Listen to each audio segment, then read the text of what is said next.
Mettre aussi les choses en question. Parce que parfois, on croit que notre vie chrétienne, elle est clean, qu'on vit vraiment la résurrection. Qui dit croire, dit vivre. Si je crois à la résurrection, je dois vivre la résurrection sur la terre. Et pleinement, pas à moitié. C'est vrai qu'en apportant ce message, même moi, il y a certaines choses que je mets en question, c'est-à-dire j'éprouve dans ma vie. Il y a des choses qu'on doit éprouver en nous. Si c'est confort aux Écritures, si c'est confort à la résurrection, est-ce que je le vis vraiment sur la terre? C'est ce que nous allons voir, d'où le thème ce matin, une vie miraculeuse. Une vie miraculeuse. Et à travers un texte, nous allons voir ce que c'est une vie miraculeuse. Ça, vous allez pouvoir comparer à ce que je viens de dire tout au début et savoir la vie miraculeuse commence par ça. Amen. On va lire alors dans l'évangile de Marc. L'évangile de Marc. Dans l'évangile de Marc, chapitre 16.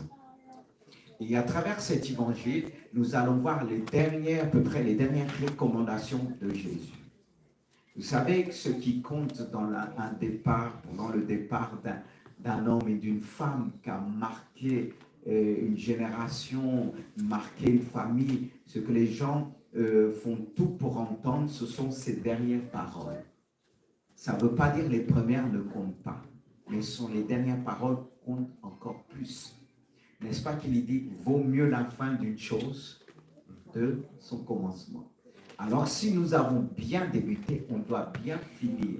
Parce que c'est vers la fin que ça commence à être bien consistant, commence à être meilleur. C'est là qu'on commence à s'épanouir, à connaître. C'est là que le Seigneur se révèle davantage. Et vers la fin des temps, c'est là qu'il va se révéler comme il ne s'est jamais révélé. Et ça, il ne faut pas l'oublier. C'est pourquoi nous devons vivre pleinement notre résurrection. Amen. Mais nous allons le découvrir ensemble à travers ce texte. Les dernières paroles de Jésus. Il dit, Jésus étant ressuscité le matin du premier jour de la semaine, apparut d'abord à Marie de Magdala, de laquelle il avait chassé 7 démons. Elle alla emporter la nouvelle à ceux qui avaient été avec lui et qui s'affligeaient et pleuraient. Quand ils entendirent qu'il vivait et qu'elle l'avait vu, ils ne le crurent point. Après cela, il apparut sur une autre forme à 2 d'entre eux qui étaient au chemin pour aller à la campagne. Ils revinrent l'annoncer aux autres. J'attends une voix d'un enfant. C'est à ma droite là. Vous savez, si je vous entends vous parler plus fort que moi, ça va me troubler un petit peu. Je ne veux pas être troublé par un enfant. On peut être troublé par des adultes, mais pas par des enfants. Parce que je vous entends fort. Est-ce qu'à l'école, c'est comme ça que vous faites à l'école? Vous faites silence. Alors, même que les enfants fassent silence. Est-ce que les enfants sont là dans la salle? Levez la main. Levez la main que je puisse vous voir là. Vous localisez. Comme ça, si je vois un bruit, je vais me diriger vers vous. Alors, là, maintenant, vous êtes localisé. S'il y a un bruit, je vais venir vers vous. On est d'accord? Il n'y a personne qui se cache. Alors là, déjà, et vous aussi derrière moi, je vous ai localisé. Vous avez bien fait de lever votre main. Mais puisque je vous ai localisé, je viendrai devant vous. Et là, voilà. Là, je vais vous emmener derrière là-bas. Ouais, il y a une cabane qui est là-bas derrière, bien cachée. Alors, vous avez intérêt de faire silence. Amen. Alors, j'entends, vous m'avez bien trouvé, maintenant je cherche là où j'étais. Il revint à l'annoncer aux autres qui ne crurent pas non plus. Enfin, il apparut aux 11. Pendant qu'ils étaient à table, il leur reprocha leur incrédulité et la dureté de leur cœur, parce qu'ils n'avaient pas cru ce qu'il avait vu et vu ressusciter. Puis il leur dit, allez par tout le monde, prêchez la bonne nouvelle. C'était là les dernières paroles de Jésus. La bonne nouvelle à toute la création. Celui qui croira et qui sera baptisé sera sauvé. Mais celui qui ne croira pas sera condamné. voici les miracles qui accompagneront ceux qui ont cru. En mon nom, ils chasseront les démons. Ils parleront de nouvelles langues. Ils saisiront des serpents. S'ils boivent quelques breuvages mortels, ils n'en feront point de mal. Ils en poseront les mains aux malades et les malades seront guéris. Et ensuite, dit le Seigneur, après leur avoir parlé, fit tant les au ciel et il s'est assis à la droite de Dieu. Amen. Après d'avoir donné toutes ces recommandations, lui, il est parti là-haut pour nous attendre. Amen. Gloire à Dieu. Qu'est-ce qu'on réalise à travers ce passage-là? Ce que nous venons de dire. On réalise à travers ce récit que la vie miraculeuse est une vie qui commence par la résurrection. Une vie de résurrection. Une vie de foi et de liberté. Une vie d'action miraculeuse et une vie auprès de Dieu le Père. Tout se tourne à travers ce que vous voyez qui a été souligné. Inspiré du texte, je n'ai pas essayé de trouver moi-même ailleurs, mais je me suis laissé inspirer par le texte qui commence par une vie de résurrection. En effet, mes frères et sœurs, une vie miraculeuse commence par une résurrection, c'est-à-dire une transformation totale, la victoire sur la mort, la victoire sur le péché. C'est une vie de résurrection, car il dit Jésus, étant ressuscité le matin du premier jour de la semaine, apparut d'abord à Marie de Magdala, laquelle il avait chassé 7 démons. Devant cette femme qui était, comme on dit, lavée, purifiée, prête à recevoir le message, prête à porter le message. Cette femme avait reçu la résurrection. Elle pouvait recevoir ce message pour transformer les autres. Car elle-même, elle était transformée. Elle a vu en pleine vue, la résurrection de Jésus. Mais les autres qui le suivaient ne croyaient pas. Mais elle a cru bien avant. Vous savez, lorsqu'on croit en quelque chose, dès qu'on va voir la chose se manifester, on va agir différemment, sans l'incrédulité, sans aucun doute. Elle a répondu. Lorsqu'elle a entendu la voix de Jésus, elle a répondu. Elle n'avait pas reconnu, mais lorsqu'elle a entendu Jésus lui parler, Seigneur, si tu ne peux pas le reconnaître en le voyant, mais tu peux le reconnaître sa voix. C'est pourquoi il dit, mes brebis entendent parler de moi, ils reconnaissent ma voix. Quand on est vraiment transformé, on reconnaît la voix de Dieu. On reconnaît. Sur la terre, on l'entend et on sait discerner la voix de Dieu. Elle savait discerner la voix de Dieu. C'est vrai qu'elle était étonnée. Voir le Seigneur ressuscité. Mais Jésus l'a envoyé. Elle était prête à aller jusqu'au bout. Et quand on avait chassé 7 démons, les démons ne sont pas revenus. Ils sont revenus, mais ils ont trouvé la maison occupée par le Seigneur. Parce que cette femme aimait le Seigneur. Elle aimait le Seigneur de tout son cœur. L'amour ferme les portes à Satan. L'amour de Dieu ferme les portes à Satan. Et cette femme était vraiment, elle vivait une vie de résurrection. Elle a reconnu aussi la résurrection en Jésus-Christ. C'est ainsi que j'ai noté aussi, par l'inspiration de ce texte, c'est aussi une vie de foi et de liberté. Pourquoi c'est une vie de foi et de liberté, une vie miraculeuse? Je ne peux pas dire que je vis une vie miraculeuse si je suis bloqué, bien-aimé de Dieu. Il est dit que Jésus apparut d'abord à Marie, quand je dis à laquelle il avait chassé 7 démons. Elle alla porter la nouvelle à ceux qui avaient été avec lui, qui s'affligeaient et qui pleuraient. Est-ce qu'on peut dire qu'ils étaient libres? Est-ce qu'on peut dire qu'ils étaient libérés? Mais elle était libérée. Elle est partie l'annoncer, le message qui libère. Vous savez, il y a ceux qui veulent annoncer le message qui libère eux-mêmes, ils ne sont pas libérés. Ils étaient en quelque sorte, avant, avec Jésus, ils accomplissaient des miracles, mais ils n'étaient pas libérés de la peur. La preuve, moins d'épreuves, survient quoi? L'état de leur âme, de leur esprit. Ils s'affligeaient et ils pleuraient. Et nous savons tous ce que ce mot veut dire, affligé. Ce sont des personnes qui sont frappées profondément ou attristées par leur malheur. Ils étaient vraiment attristés profondément, abattus, accablés, attristés, contrariés, désespérés. Amen. Amen.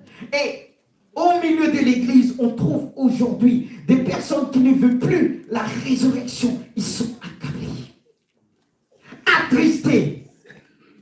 Je ne dis pas qu'il ne faut pas la tristesse. C'est Dieu qui a créé ce sentiment. Mais ce sentiment nous permet de discerner le cœur, les pensées de Dieu, de savoir lorsque Dieu est attristé par rapport au péché, mais pas par rapport à une victoire. Car ce message annonçait la résurrection de Jésus-Christ. Mais eux, ils vivaient dans la peur. À cause de cette peur, ils étaient affligés, abattus, totalement abattus. Et ils ne pouvaient pas recevoir le message de l'évangile, le message de la transformation, le message de la résurrection. Et lorsque nous vivons pleinement dans la déprime, accablés, là, on ne voit rien autour de nous. Et qu'est-ce qui risque de nous arriver? On rentre dans une prison. Là, ils étaient dans une prison. Ils étaient entre quatre murs, contrariés. Peut-être que vous allez voir une personne pleurer. Vous allez dire, ah, le pauvre. Mais est-ce que tu as discerné si ce sont des pleurs de contrariété? Une tristesse qui montre qu'il est accablé. Certes, tu vas dire, le pauvre ne pleure plus. Mais tu ne sais pas que tu lui dis ça, mais son cœur est déjà endurci. Il est tellement accablé. Là, ils étaient accablés et ils ne pouvaient pas croire. Et pour cela, Jésus est apparu sur une autre forme à d'autres disciples pour leur annoncer les choses différemment, pour les emmener à croire. Car la Bible dit, Dieu parle tantôt d'une manière et tantôt d'une autre. C'est-à-dire, il utilise toutes les formes pour nous interpeller. Il a utilisé une autre forme. Il s'est manifesté d'une autre forme pour interpeller ses disciples. Mais malgré cela, ils n'ont pas cru. Dieu s'est manifesté dans ta vie sur plusieurs formes en disant, relève la tête. Ne vis pas dans cet accablement, dans cette tristesse qui va t'emmener à recevoir, à bien prendre, endurcir ton cœur. Combien de fois le Seigneur s'est manifesté devant toi? Sur plusieurs formes. Car si tu n'arrives pas à le reconnaître sur cette forme, tu vas peut-être le reconnaître sur une autre forme.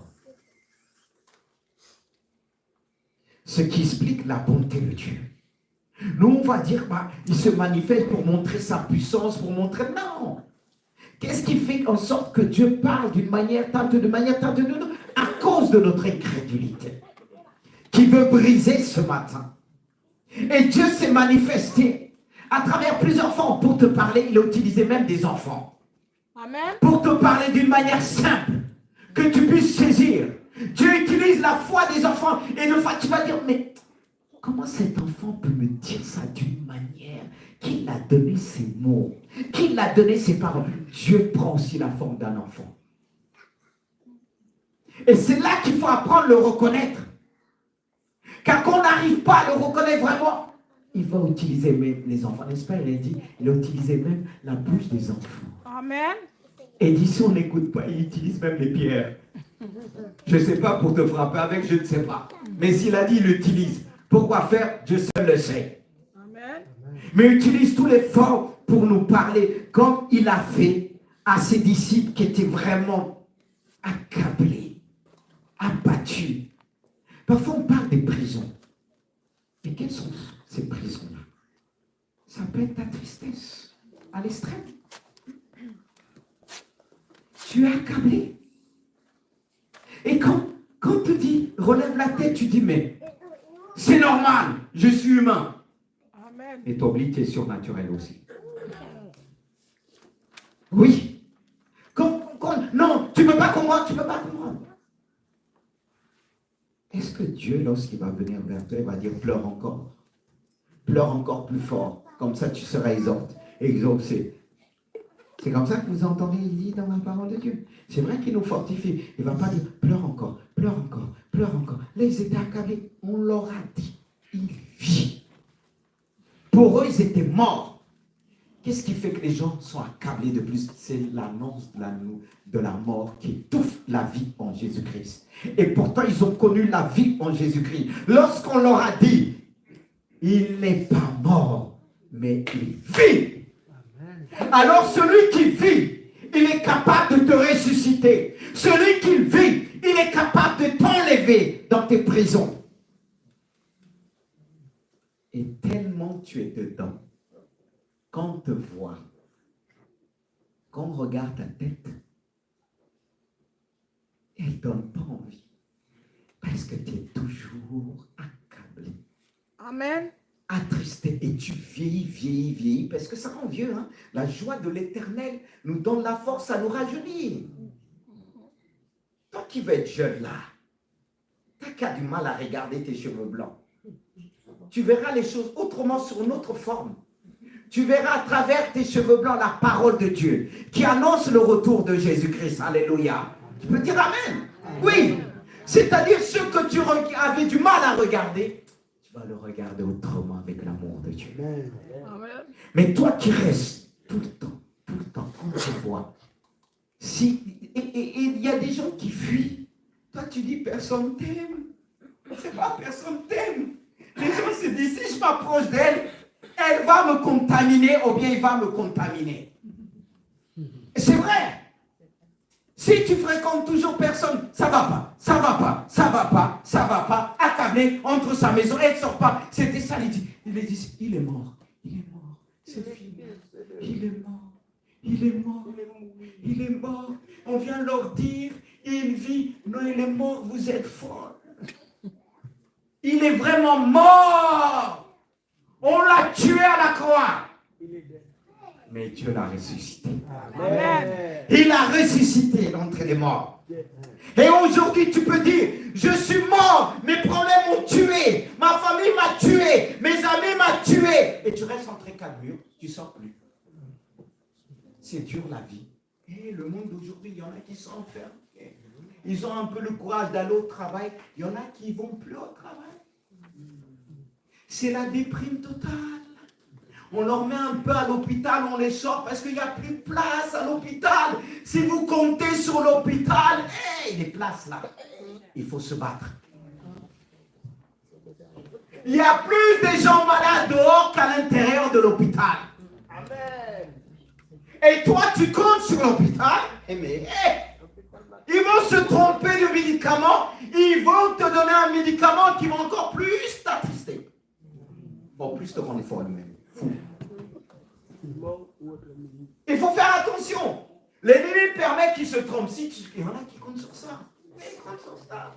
Moi, je compte sur Dieu, le Dieu de la résurrection. Amen. Le Dieu de la vie. On n'est pas simplement en prison entre quatre murs. Il y en a qui sont en prison de leurs médicaments. Et il ne peut pas rayonner dans la joie parce que même ces médicaments, qu'est-ce qu'il fait? Ça gonfle ton cœur, ton visage. Toi qui étais vraiment belle, ça t'a déformé. Amen. Ça peut-être, ça t'emmène, tu peux arriver à dormir avec, mais des fois tu as du mal à te réveiller. Il est déjà l'heure. Tu n'entends même pas le Saint-Esprit te réveiller, on dit je vis. Je donne la vie. Ah mes frères et sœurs, ça vous choque ce que vous entendez? Parce qu'on ne vit pas la résurrection. C'est la vie. Surtout ne dormez pas, ma soeur. Je sais que le sommeil est en train de passer par là.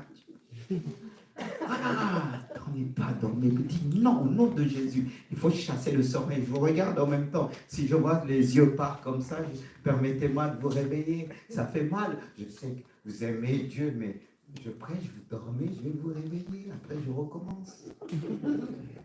Que personne dort. Je regarde les yeux. C'est pas tellement grand la salle. Là, je regarde, personne dort. Parce que si tu dors, parce qu'on fait comme ça en lutte, mais si tu veux te mettre debout, mets-toi debout. Comme ça, si tu dors, tu vas tomber par terre, tu vas te réveiller. Et tu vas plus dormir. Alléluia. Bon, je continue. Que le nom du Seigneur. Non, mais c'est vrai, parce que il y a comme l'esprit de sommeil qui vient caresser tort. Personne va dormir ce matin parce que tout le monde doit entendre ce message de grâce. Alléluia. Amen. Alors du sommeil, tu ne mourras pas. Au nom de Jésus, tu peux le dire, tu ne mourras pas. Parce qu'avec Jésus dit, il ne sommeille le Seigneur, ni ne tord notre Dieu. Alors s'il est dit, il ne sommeille, ni ne tord, je ne vais pas dormir. Tu t'es trompé de personne. Je vais dormir la nuit, mais pas maintenant. C'est le jour. Mon jour se lève avec les bénédictions de Dieu. Alléluia. Car il nous a libérés. Il nous a libérés. Ne soyons pas comme ces disciples. Comme je reviens dessus, ils étaient là fermés. Et même qu'on avait annoncé la résurrection, Thomas a dit, Thomas l'incrédule a dit, il faut que je voie. Non seulement je vois, il faut que je touche les mains percées. Et là, je crois. Parce que, vous savez, il y a des personnes qui sont là, vous pouvez tout leur dire. Ils ne vont pas vous répondre comme Thomas. Parce que Thomas encore, il était vrai, il a dit, si je vois, et là je vais commencer à croire. Il y en a qui va dire, amen, amen, amen, mais en vérité, il ne croit pas, même pas. Là, il faut discerner que l'amen, c'est des mensonges de foi.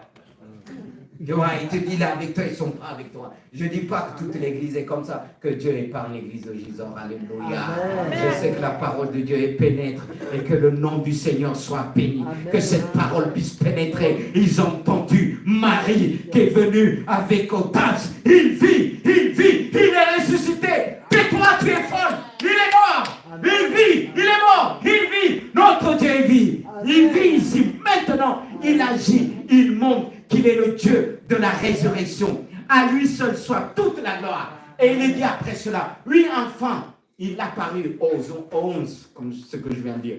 Pendant qu'il était à table, il leur reprocha. Quoi? Pourtant, il pleurait. Toi, tu dis, mais Jésus, tu es dur. Le frère là, la sœur pleure. Et toi, tu viens lui dire, il est dur, incrédule. Toi, t'aurais dit quoi? Quelqu'un pleurait. Notre Seigneur est plus là, tu vois. Il aime son Dieu. Il s'aime lui-même parce qu'il a peur. C'est pas parce que le Seigneur est mort, parce qu'ils avaient peur pour leur peau. La preuve, ils ont fui. Parfois, on voit quand quelqu'un pleure pendant un décès, on pense qu'il pleure pour un mari. Ah, qu'est-ce qui va m'arriver demain? Est-ce que c'est pas mon tour demain? Oui. Mais on croit il pleure. Qu'est-ce que Jésus a dit? Regardez comment vous êtes dur. On vous a dit plusieurs fois, je vis. Vous avez tellement peur. Et pourtant, vous méprisez les femmes. Une femme est venue vous dire, il vit à jamais. Et vous êtes endurcis. L'incrédulité nous endurcit. L'incrédulité nous endurcit. Et quand l'incrédulité nous endurcit, on s'éloigne de Dieu, on s'enferme. Et nous, on pense à la personne. Elle est avec le Seigneur. Quand tu dis, viens à l'église, non, tu es entre 4 murs. Ton cœur est endurci. Ton cœur est endurci. C'est pour ça que là, il faut la prière. L'intercession de l'église. Et beaucoup sont endurcis aujourd'hui, entre 4 murs. Ils ont peur à cause de leur vie qu'ils ont menée. Et quand on leur parle de la résurrection, Jésus-Christ est capable de te restaurer. Il est capable de te donner la vie. Il dit non.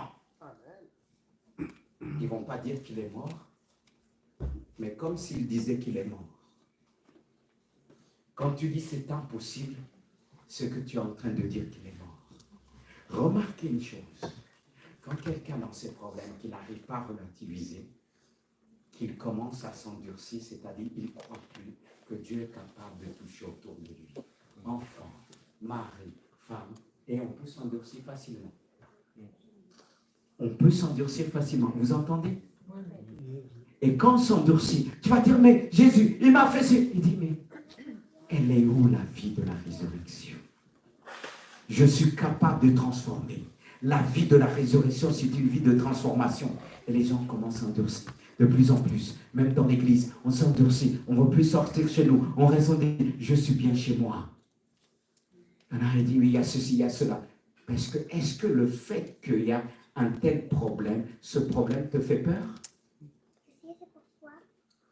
Est-ce que ce problème te fait peur? Si ce problème ne fait pas peur, pourquoi tu donnes tant d'importance à ce problème? Et eux, là, ils étaient là, ils ne sortaient plus. C'est que le cœur était déjà endurci à cause de l'incrédulité. L'incrédulité endurcit notre cœur. Et les gens sont de plus en plus durs, même envers l'Église. Les jeunes gens, les ados, quand ils s'éloignent, à cause de l'incrédulité, leur cœur s'endurcit après. Oui, quand on s'éloigne de la résurrection, qu'est-ce qui risque de nous arriver à dos? Notre cœur s'endurcit. On devient dur. Dur envers l'Église, dur envers les parents. Ça, c'est l'incrédulité. On ne croit plus aux parents qui suivent Jésus, les parents qui nous emmenaient à l'Église. On commence à confronter cela à cause de l'incrédulité. Et quand vient l'incrédulité, vient aussi l'endurcissement du cœur. Amen. Oui, c'est là que la Bible dit, veille sur ton cœur. Veille sur ton cœur. Et à ce moment-là, ils n'ont pas veillé sur leur cœur. Certes, on peut arriver à fuir, mais ils ont fui complètement leur foi, ils ont oublié tout ce qu'ils avaient appris avec Jésus. Pourtant, ils étaient avec lui.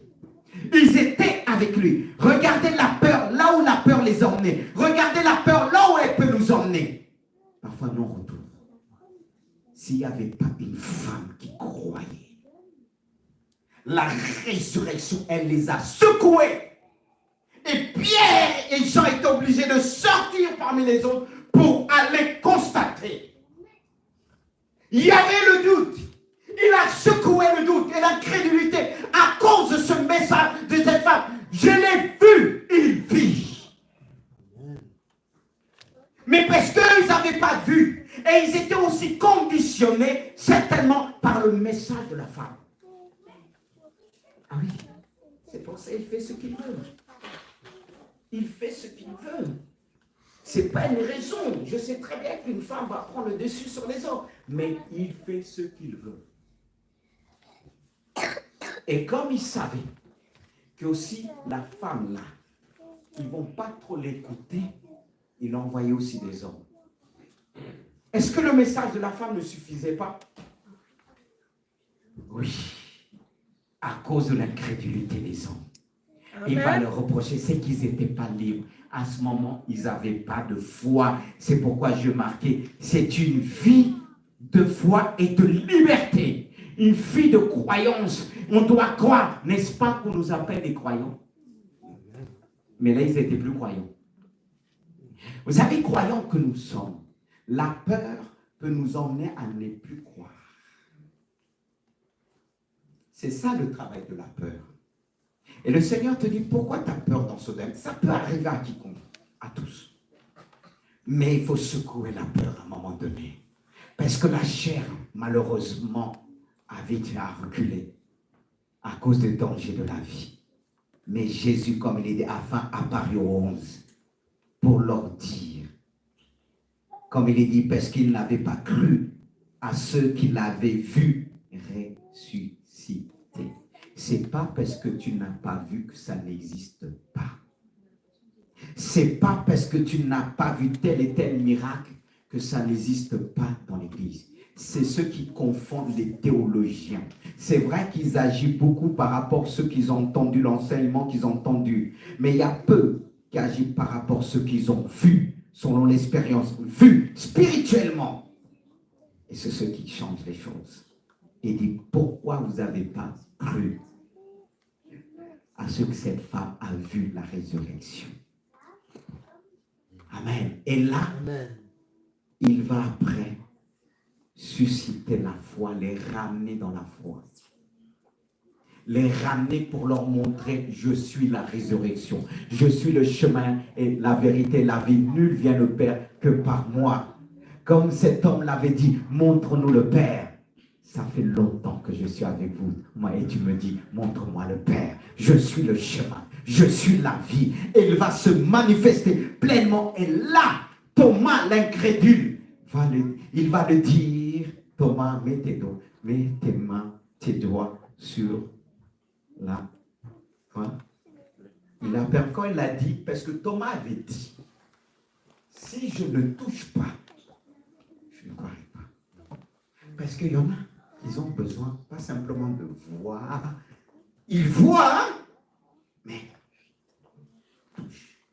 Je me rappelle le témoignage que ma mère m'a raconté les années 60. À l'hôpital, tu vois, c'était pas comme aujourd'hui, c'était des grandes chambres avec plusieurs lits. Une vieille femme s'est levée de son lit. Elle avait besoin de voir et de toucher. Parce que certainement, elle n'avait jamais vu un noir. Et oui, oui. Mais il a touché avec sagesse. Mais elle n'a pas touché avec sagesse. Elle est venue. Je vais vous dire la suite. Hein. Vous connaissez la suite? Non. Comment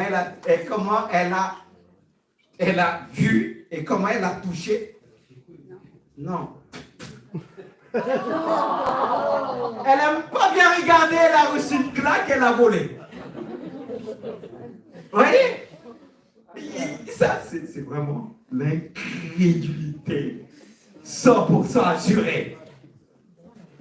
Tu peux voir comme ça, mais tu craches, tu frottes pour voir si la couleur va sortir.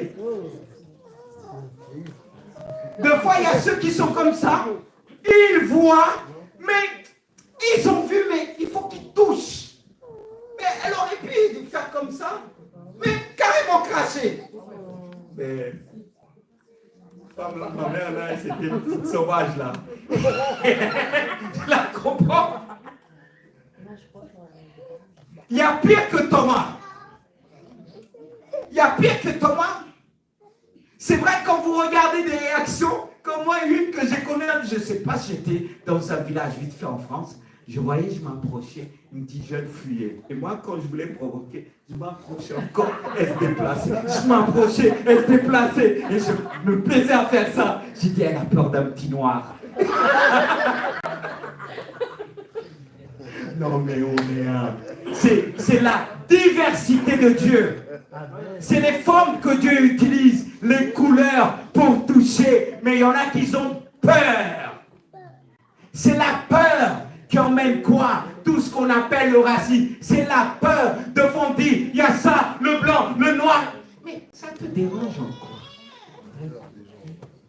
Est-ce qu'il est venu voler dans ta maison?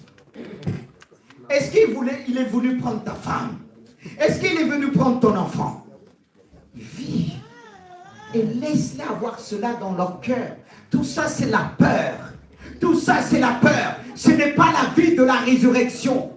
Tout ce que je viens de souligner.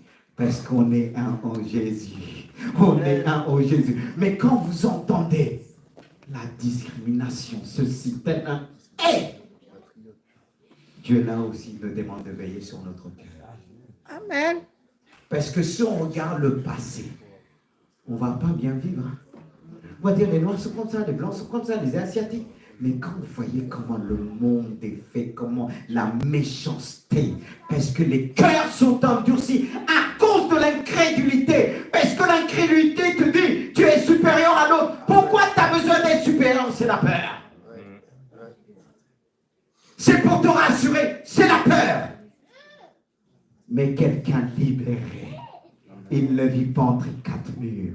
Il vit dans la joie de Dieu. Il vit dans la paix. Il vit dans le repos. Dieu nous appelle à vivre la résurrection. Pas vivre quand ces gens disent, non, ils sont comme ça, ils sont comme ça. Hey, avec Jésus, on est devenus des frères et sœurs en Jésus de toutes couleurs, de toutes sortes de yeux. Quelle beauté! Alléluia! C'est vraiment le métissage. Dites gloire à Dieu. Mais quand on commence à dire, il y a ceci, on sait que tu es mort, je ne vis pas en Jésus, mais je suis une nouvelle créature en Jésus-Christ. C'est ça la liberté. Les hommes ne sont pas libres dans ce monde.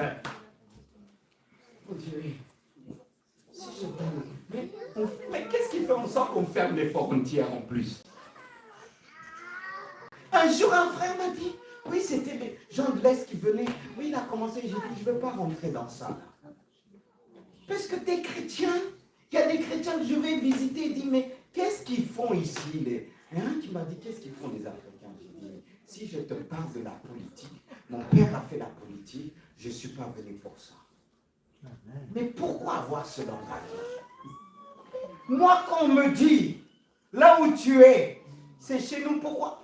En plus, je me rappelle quand j'étais à l'école, quand j'allais des visites, les gens me disaient, mais tu vas servir Dieu où? Tu viens d'où? Moi, je disais, je viens à l'époque, la Mantes-la-Jolie, les Mureaux. Et quand on voyageait, j'étais maintenant avec le temps marié, on partait, les gens me disent, tu viens d'où? Je viens de l'Eure de Normandie. C'est ma femme qui m'a fait réaliser quand on te dit ça. On essaie de te dire d'où tu viens là. Moi, je n'avais pas compris. J'ai dit, mais tu vas prendre quelque chose. Moi, quand on me demande d'où tu viens, je dis, je viens de Normandie, Gisors. Et les gens n'osaient pas demander, poser de questions. Je viens de Gisors. Pour eux, ils voulaient savoir si je viens Guinée-Bissau, Sénégal. Je dis, je viens de Gisors. Il y a le Sénégal aussi à Gisors. Il y a la Guinée-Bissau à Gisors. C'est quoi le problème? Comme un collègue de travail me dit, oui. J'ai dit, mais ta carte d'identité, quand tu vas mourir, tu vas dire, enterrez-moi avec ma carte d'identité, je suis français. Oh. Il a commencé à rougir. J'ai dit, je suis plus français que toi parce qu'il y a des quartiers que je rentre, toi tu ne rentres pas. Que toi tu ne rentres pas. Et il dit, il a changé de couleur. Parce que là, quand il est arrivé, on a reçu quelqu'un, une nouvelle personne au travail. Il a dit, là, le chef me vient, il me dit, voilà, t'as vraiment quelqu'un de ton sang. J'ai dit, mais toi, ton sang, il est vert. Je lui ai demandé si son sang, il est vert. Parce qu'il a dit, ton même sang. J'ai dit, mais je ne savais pas que mon sang avait une autre couleur. Quoi, ton sang est vert? Il est reparti vite fait. Non, mais Dieu m'a donné la bouche. La langue pour bien répondre ces personnes-là. Et je dis 1000 fois Amen. Parce que Dieu ne me donne pas la langue pour fouetter n'importe qui, mais pour fouetter ces gens-là. Je ne vais pas les fouetter avec un bâton, mais avec ma langue. Là, qui repart comme ça. Je bénis Dieu. Ah oui, si tu as donné la parole, ce n'est pas pour insulter les gens, mais pour le remettre en place. Amen. Dans mon travail, personne ne me cherche. Personne. Quand il me parlait, je rigolais d'abord. Quand je lisais la Bible, je l'essayais. Et quand je finissais mon nom, j'ai dit, bon, je suis à toi maintenant. Tu viens de dire quoi? Ah, je répondais. Mais bien comme il faut avec l'amour. J'ai dit, tu as une autre question encore? Ah ben Dieu nous donne la sagesse. Amen. Ça c'est l'esprit de liberté. Je suis libre en Jésus parce qu'il me donne les paroles de recadrer les autres, de les ramener selon la vie de Jésus-Christ. Amen. Parce qu'avec Jésus, il n'y avait pas ça. Que Jésus nous aide. On vit dans un monde de mort et chacun va sur le territoire et dit, oh, c'est la France, c'est l'Angleterre, c'est l'Afrique. Alors, il faut fermer les frontières, mais il ne faut pas aller chercher les richesses aussi là-bas. Bah oui, c'est ça. Bah oui. Il faut être cohérent. Il faut être cohérent. Mais il n'y a pas cette cohérence à cause de la peur. À cause de la peur. Mais je suis libre en Jésus. C'est pourquoi je peux parler de ces choses. Et un homme libre, quand les gens sont là, papa, il dit ça, tout ça. Moi, ça ne m'énerve pas. J'ai dit, mais, j'ai dit, Seigneur, donne-moi une parole du ciel qui va recadrer l'autre. Pourquoi vous allez vous énerver? C'est que vous êtes en prison comme nous. Allez, jeunes, vous allez vous énerver. Pourquoi? Pourquoi? Ces gens-là, ils sont morts, il faut les ramener à la vie. Il faut les ramener à la liberté, à la résurrection, au message de Jésus-Christ qui dit, allez envers toutes les nations et les annoncer la bonne nouvelle. C'est ça la bonne nouvelle. C'est la nouvelle de la résurrection. Il a ressuscité tous les hommes, toutes sortes, femmes, hommes, de toute race, de toute nation. Il nous dit d'aller annoncer. Mais qu'est-ce qui bloque aujourd'hui? Qu'est-ce qui a bloqué Jonas? Jonas disait, les Babyloniens, comment on les appelait à l'époque là, rappelez-moi, quand on l'a envoyé pour annoncer, oui, Ninive. Pourquoi il ne voulait pas aller? Lui, il était dans des prisons de race. De race, on a tous la même race, de peuple ethnique. Parce que ce peuple-là persécutait Israël. Dieu l'envoie et dit non. Non, tu sais ce que c'est ce peuple. Et si on a ce blocage-là, on va faire comme Jonas. Si on n'est pas libre, Jonas était prophète, mais il n'était pas libre. Lui, à cause, dans sa tête, Dieu va lui dire, annonce la bonne nouvelle. Jonas, à cause de tout ce qui se passait dans sa tête, il s'affligeait à cause de toutes les misères qu'ils avaient connues de ce peuple-là. Il était triste. Il dit, comment Dieu de justice peut m'envoyer là-bas? T'as pas vu ce peuple-là?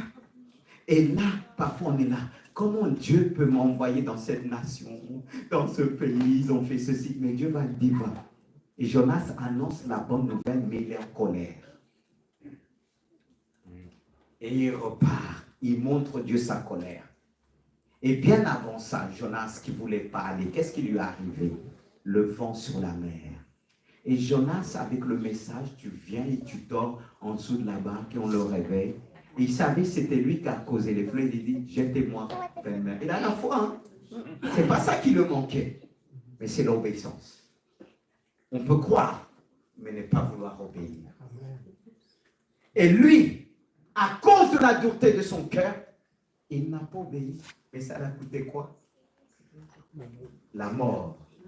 Et Dieu a permis qu'un poisson, un grand poisson est venu et le rejeter. Il est parti annoncer. Et quand il est annoncé, il est rentré avec colère. C'est ce qui se passe avec beaucoup. Dieu nous a donné l'autorité comme moi. Il m'a donné cette grâce d'annoncer devant les Noirs, devant les Blancs et autres. Et je dois veiller sur mon cœur. Je dois être pur avec les autres. Même si on me dit Dieu, et c'est pourquoi Dieu a permis que je sois né ici et parti longtemps là-bas, pour comprendre aussi les difficultés, comme quoi quand tu es né ailleurs, comment on peut te rejeter aussi. J'ai connu ça. Ça n'a pas été facile. Mais j'ai trouvé l'équilibre entre deux avec Dieu, qui m'a donné l'équilibre de triompher avec amour et de dire je vis en Jésus-Christ parce qu'il m'a libéré. Et je disais aussi, c'est une vie de quoi? Ah là là, excusez-moi, si la sœur voit les fleurs sont tombées, arrange-moi ça vite fait, avant qu'elle voit ça, que le nom du Seigneur soit béni. Une vie miraculeuse, c'est une vie d'action miraculeuse. Je vais aussi vite. Une vie miraculeuse, c'est une vie d'action miraculeuse. Oui, une vie miraculeuse est une vie qui accomplit des actes qui bouleversent les lois de la nature. Oui. Dieu nous a donné cette capacité par la résurrection. Regardez, voici les miracles qui accompagneront ceux qui ont cru, c'est-à-dire les signes de notre croyance. Si nous croyons, les gens doivent voir ces signes en nous. On doit manifester ces signes en nous. C'est-à-dire ces signes qui vont faire des miracles en commençant par chasser les démons. Certains disent, ils ne sont pas partout. Mais, moi je dirais, ils sont presque partout. C'est vrai, ils ne sont pas partout. Ils ne sont pas devant le trône de Dieu. Ils ne sont pas avec Dieu.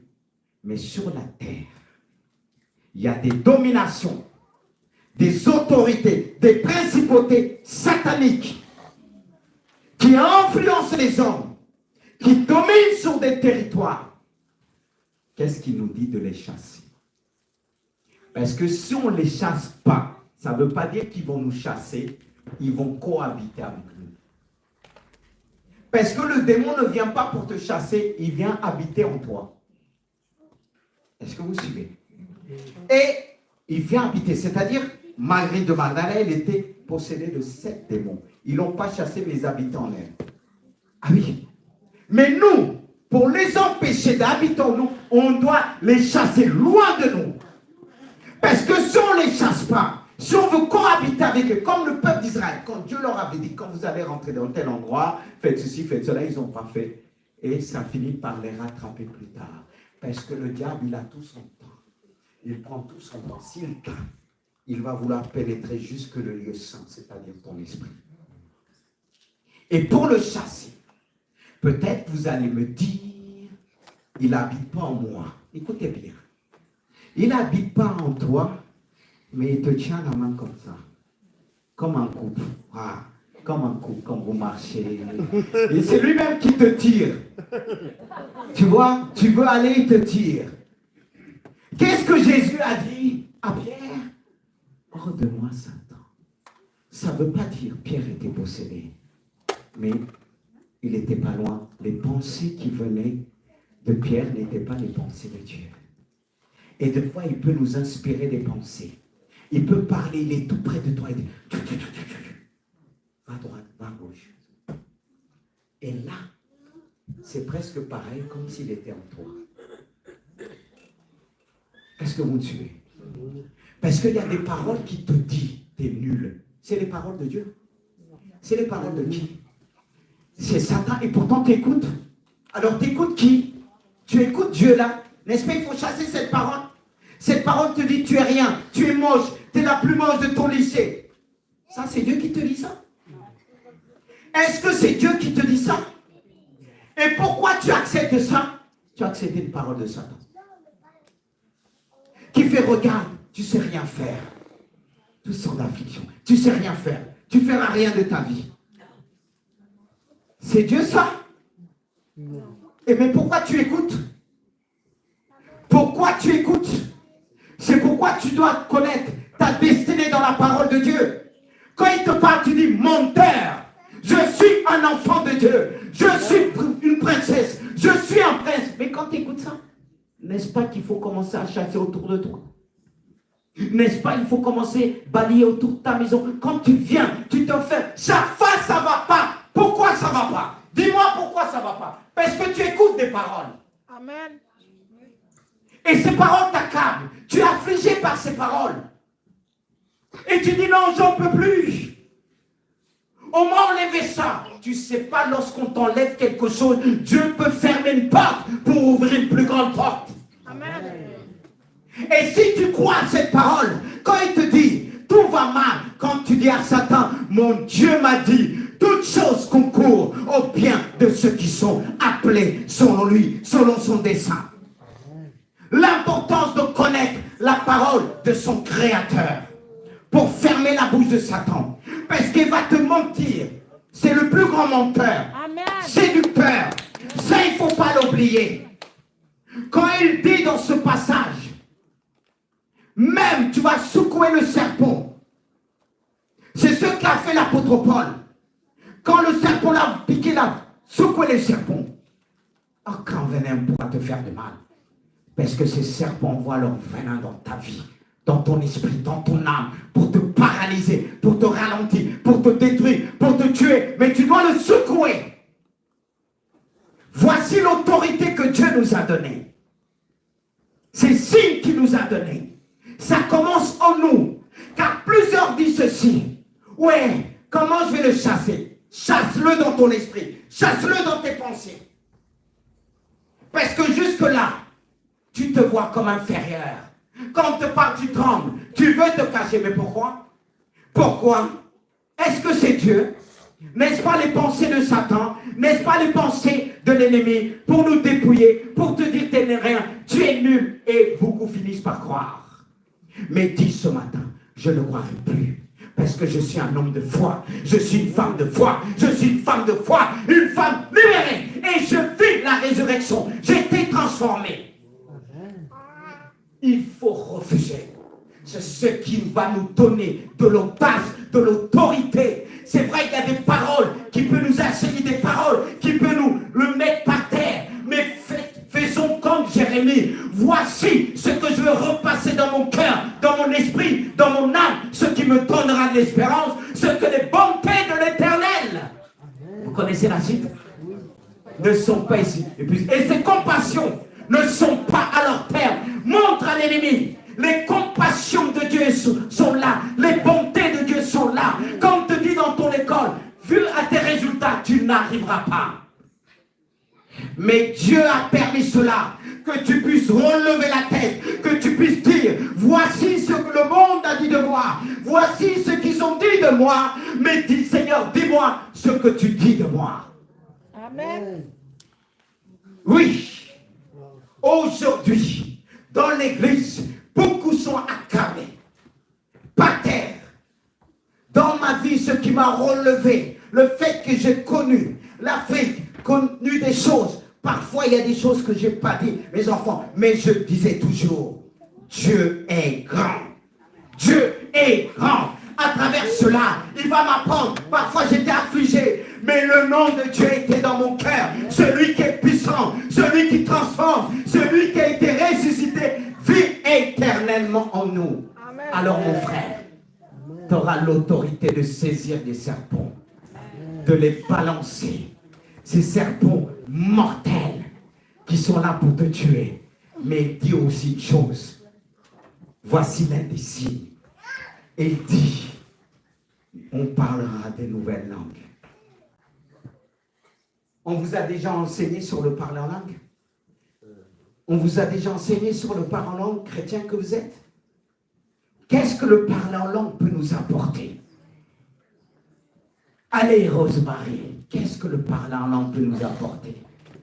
C'est vrai que tes parents, tes chrétiens, arrière-parents, c'est bien ça. Même s'il y avait les arrières trompés un petit peu dans, hein, que ta maman. Alors, qu'est-ce que le parler en langue peut nous apporter? Une complicité avec Dieu. Et quoi? Connexion. C'est l'arme du Saint-Esprit. Voilà. Parce qu'elle dit, celui qui prie en langue s'édifie lui-même. Et édifie pas de la solidité, de bâtir quelque chose. Alors qu'on prie en langue, on bâtit quelque chose en nous. On se fortifie. Voilà l'importance première du parler en langue. Et aujourd'hui, beaucoup ont mis ça à côté.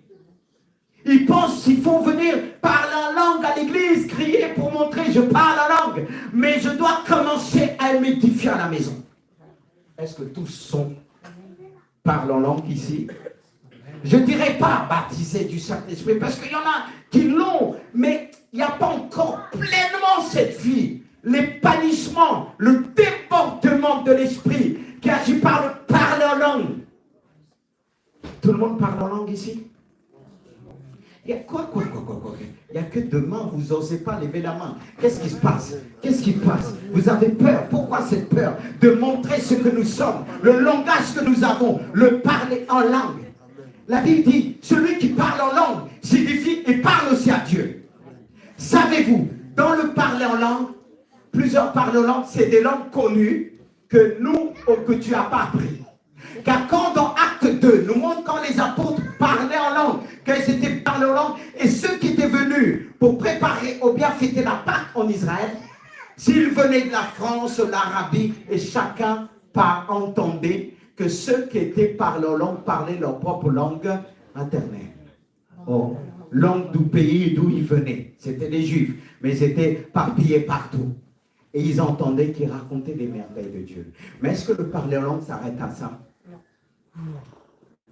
Il y a aussi des langues que aucun homme a appris, peut comprendre, c'est des langues des anges. Les langues déchues peut entendre.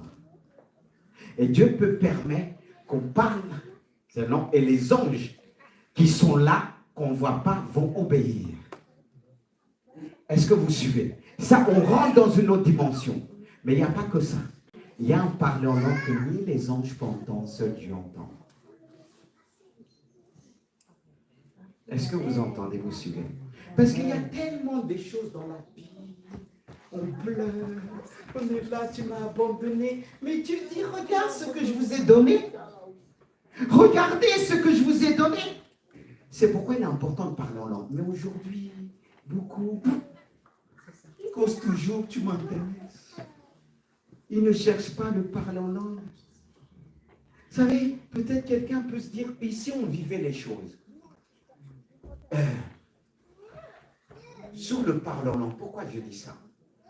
Dieu m'a fait une grâce dans ce domaine de emmener simplement les personnes à recevoir. Pour ceux qui me suivent depuis des années, vous avez vu ici, quand les gens qui étaient baptisés du Saint-Esprit, comment Dieu m'a emmené d'une facilité. Je ne dis pas avec orgueil, parce que j'étais parti dans un camp de jeunesse et il y avait des jeunes qui étaient là-bas et ils cherchaient le baptême du Saint-Esprit.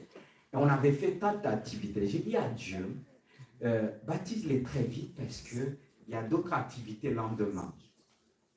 Et ça peut prendre du temps. Parce que des fois, qu'est-ce que je fais? Quand je dis on les a emmenés pour chercher le baptême du Saint-Esprit, je me suis assis d'abord à regarder comment ils cherchent le baptême du Saint-Esprit. Comment ils cherchent? Ça compte beaucoup. Et quand je les ai vus, même ceux qui les entouraient, quelques pasteurs avaient peur, parce qu'il y en a qui ont appris des choses comme ça. Mais comme Dieu nous apprend les choses, c'est différent. J'ai dit arrêtez. Et j'ai commencé à les enseigner. J'ai dit comme ça, ils ne peuvent pas recevoir. Parce que déjà là, comment vous êtes, vous ne croyez pas. Tu vois les gens au nom de Jésus, ils font du bruit. Ils font du bruit. Ils font du bruit. On n'a pas besoin de faire, ils étaient là. Et quand je les ai arrêtés tout de suite, j'ai dit, c'est pas comme ça. Comment vous êtes regroupés là? Ça montre que vous ne croyez pas. Vous priez, vous avez peur.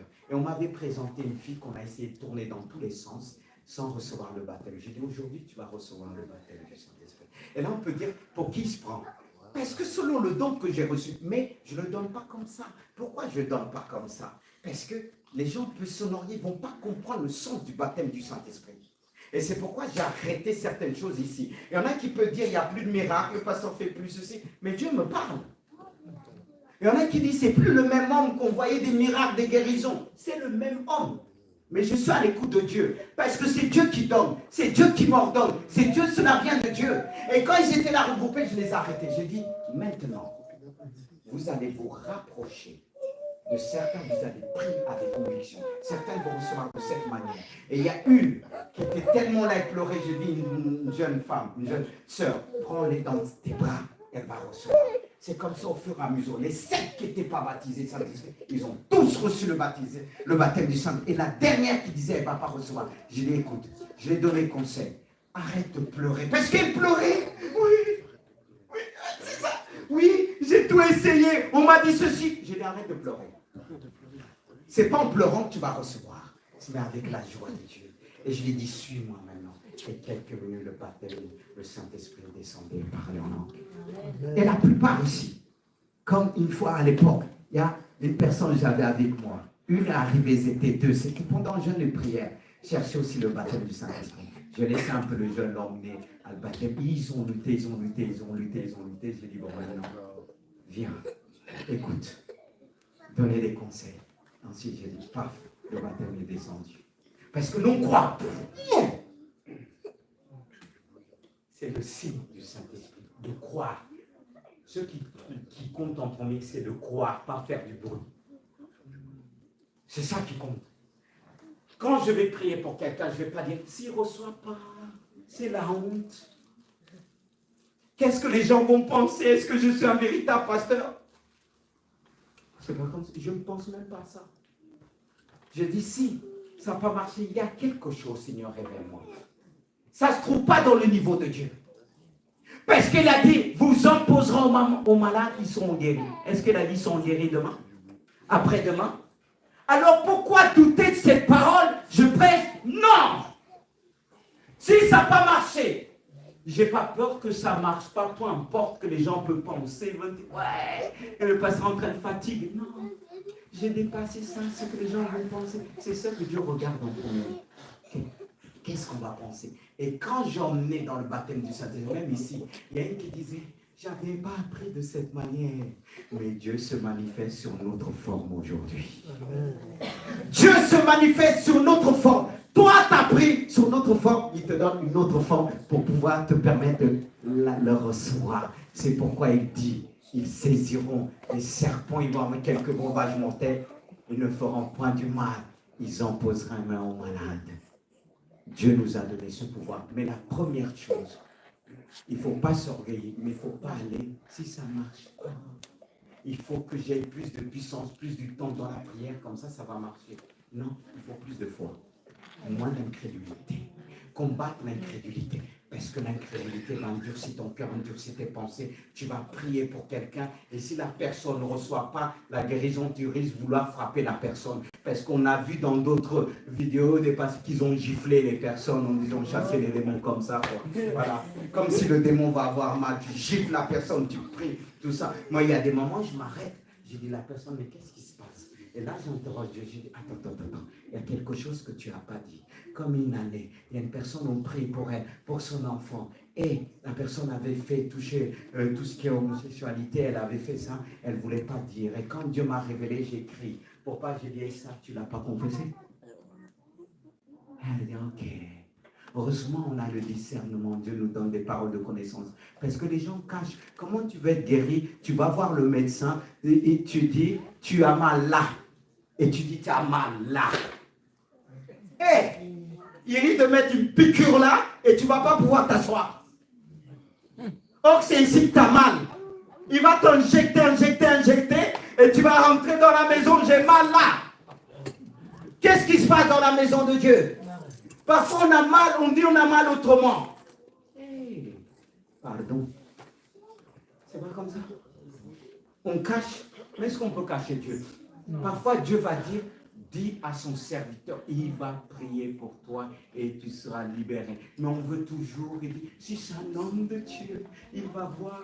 Dieu ne va pas permettre qu'on voit que ta maladie puisse te frapper dans tous les sens. Et quand tu vas marcher, tu dis, ah, j'ai failli dire, comme une personne fois, Dieu m'a révélé, il y a personne qui est là dans le dos, elle a mal, la personne ne s'est pas levée. Une personne qui avait moins mal, elle s'est levée, elle a eu la guérison. Et l'autre vient me dire, c'était moi. J'ai dit, mais c'est déjà parti. Ce que j'avais là pour donner, c'est déjà parti.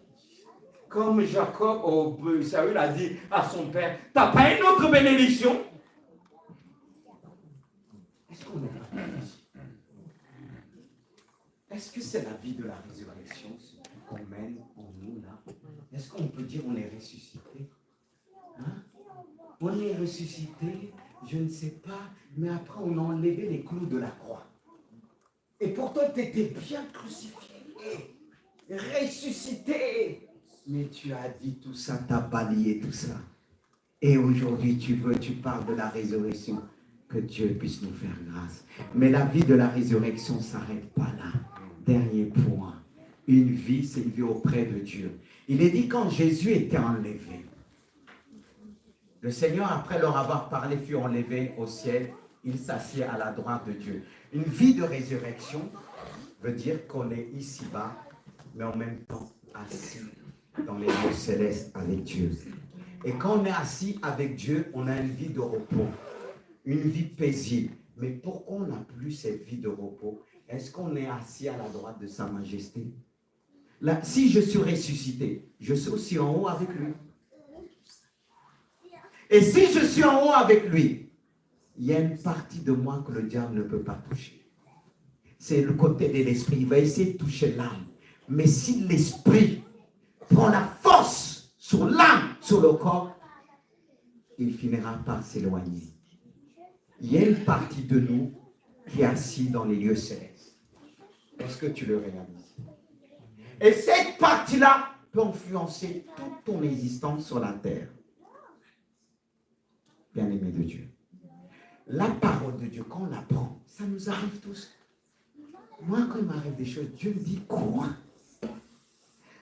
Vous croyez qu'avec la connaissance que Dieu m'a donnée, il va dire, ne pleure pas.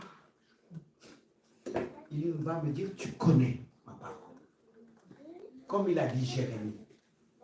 Jérémie était accablé quand je pense, est-ce que Dieu a répondu? Mais quand il a dit, je veux rappeler les promesses de Dieu. Parce que nous, on pense qu'on va recevoir une nouvelle parole. Prends les promesses de Dieu que tu as mis dans ta poche. Prends les promesses de Dieu que tu as mis dans ton tiroir. Il faut les sortir. De dire, ah, je prends ça pour ma vie.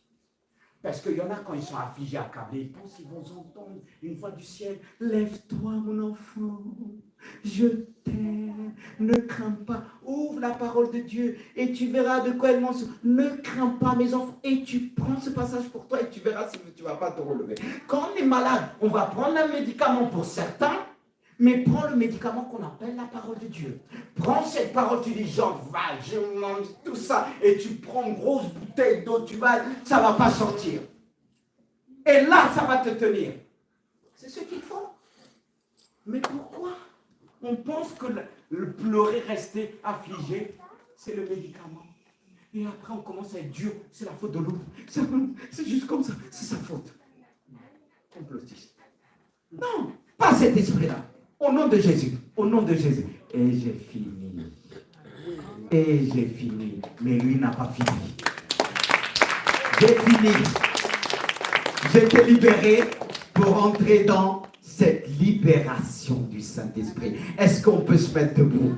Alléluia. Oria Santos Kiberaria Chanda. Oria Sonda. Seigneur, nous voulons vivre une vie miraculeuse dans cette église, que cette église peut être une source de bénédiction, une source de miracle qui commence dans notre cœur, qui commence dans nos pensées par la puissance du Saint-Esprit. Seigneur, merci pour le miracle. Et Dieu va faire un miracle dans ta vie. Peut-être tu souffres quelque part, tu as tout essayé. Prends ton miracle aujourd'hui. Je ne vais pas forcer dans la prière. Mais ce que tu attends, prends ton miracle. Prends ton miracle. Prends ton miracle. Prends ton miracle. Prends ton miracle. Prends ton miracle. Et tu viendras témoigner. Tu diras, suite au message qui a été dit, je prends mon miracle au nom puissant de Jésus. Je prends mon miracle par la puissance du Saint-Esprit. Je prends mon miracle par la puissance du Saint-Esprit.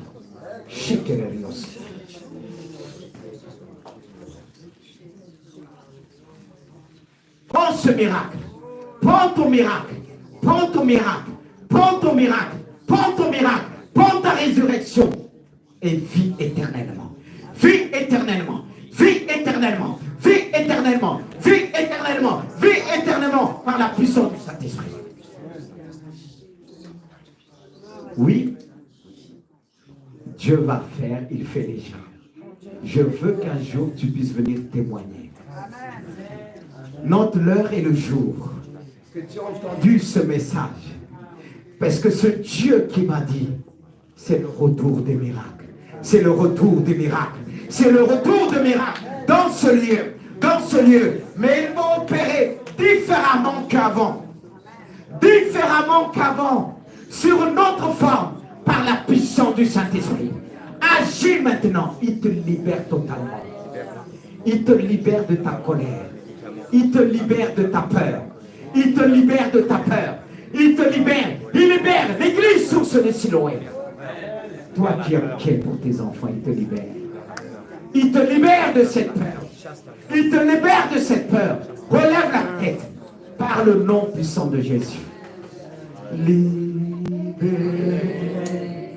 Il m'a libéré, libéré,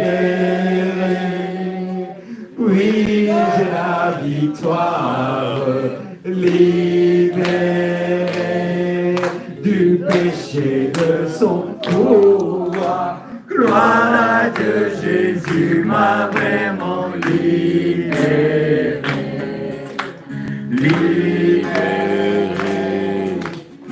Il m'a libéré, libéré, oui j'ai la victoire, libéré du péché de son pouvoir, gloire à Dieu, Jésus m'a vraiment libéré encore, libéré, il m'a libéré, alléluia. J'ai la victoire, libéré du péché de son pouvoir, gloire à Dieu, Jésus m'a vraiment libéré. Jésus m'a vraiment libéré. Gloire à Dieu, Jésus m'a vraiment libéré. Amen. Alléluia. Acclamons ce Dieu qui nous a libérés à travers sa